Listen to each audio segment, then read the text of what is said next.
রহমতের নবীজি খেজুরের বাগানের পাশ দিয়ে নবীজি হেঁটে যাচ্ছেন মদিনায়। একটা উট দৌড়ায় আসছে। উট এসে আল্লাহর হাবিবের কদম মোবারকের সামনে পড়ে মাথা নিচু করে নবীজির কদমের মধ্যে মুখ লাগায় কাঁদতেছে।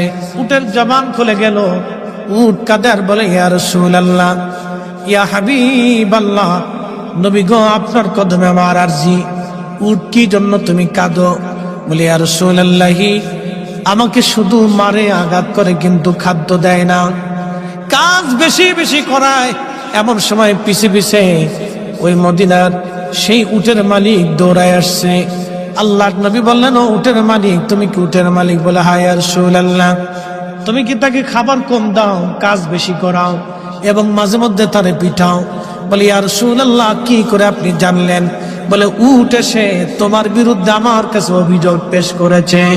একবার জোরে বলা যাবে কি আল্লাহু আকবার? বিশ্ববিখ্যাত আল্লাহর একজন ওলি ছিলেন, তার নাম হযরত মালিক ইবনে দিনার আল ইরাকি আল বসরি রাহমাতুল্লাহ আলাইহি।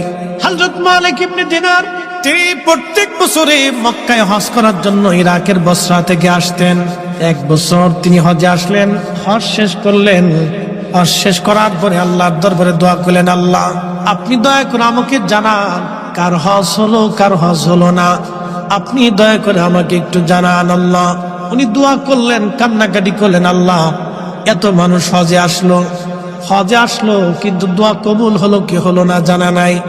আল্লাহ রাব্বুল আলামিন রাত্রিবেলা হযরত মালিক ইবনে দিনারকে স্বপ্ন দেখাইলেন, মালিক রে, সবার হজ আমি আল্লাহ কবুল করেছি, সবার জীবনের গুনাহ আমি আল্লাহ মাফ করে দিয়েছি, কিন্তু একজন মানুষের দোয়া এবং একজন মানুষের হজ আমি আল্লাহ কবুল করি নাই, এবং একজন মানুষকে আমি আল্লাহ ক্ষমা করি নাই।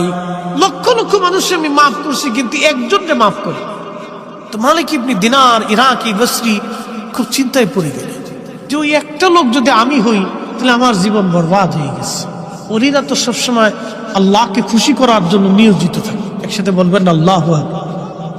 ওলিরা কাকে সন্তুষ্ট করতেন? আল্লাহকে, রসুল। ওলিদের কাজই ছিল আল্লাহ তার রসুলকে খুশি করা। কত পদ্ধতি দিয়ে